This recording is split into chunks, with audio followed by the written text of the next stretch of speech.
What is the standard of living in Hungary today compared to before the transition? What is the standard of living in Hungary today compared to before the transition? This question takes us back to a time when Hungary was under a socialist regime. Before the shift to capitalism, Hungary had a state-controlled economy. Most businesses were owned by the government or cooperatives. The focus was on full employment and wage equality, supported by extensive state subsidies. Even with modest wages, families could live comfortably due to strong social safety nets and public services. For instance, individuals without higher education could find stable jobs and maintain a decent quality of life. Income inequality was low, and community ties were strong. Public safety was also high, with minimal crime rates in urban areas. People felt secure in their neighborhoods, which contributed to a sense of well-being. However, after the transition to capitalism in the early 1990s, Hungary underwent significant changes. The economy shifted from a socialist model to a market-oriented system. This change involved privatization and market liberalization.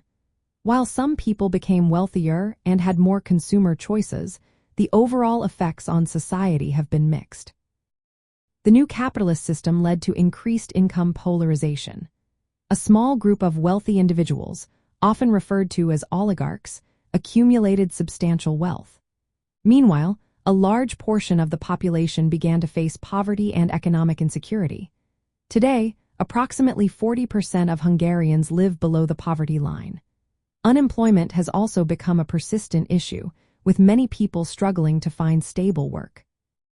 The transition also meant that the social safety nets and welfare provisions that had existed under socialism were reduced. The tax base shrank due to high unemployment and a smaller workforce. This led to higher taxes for those who were employed and less public investment in social services. As a result, social stratification increased, and marginalized communities, like the Roma population, faced higher levels of poverty and exclusion.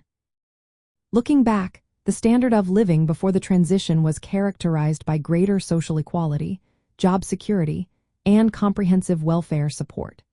Today, while there are economic growth and consumer opportunities, many people deal with increased poverty, inequality, and social challenges. The shift from a system that prioritized social well-being to one focused on market efficiency has had lasting effects on the lives of many Hungarians.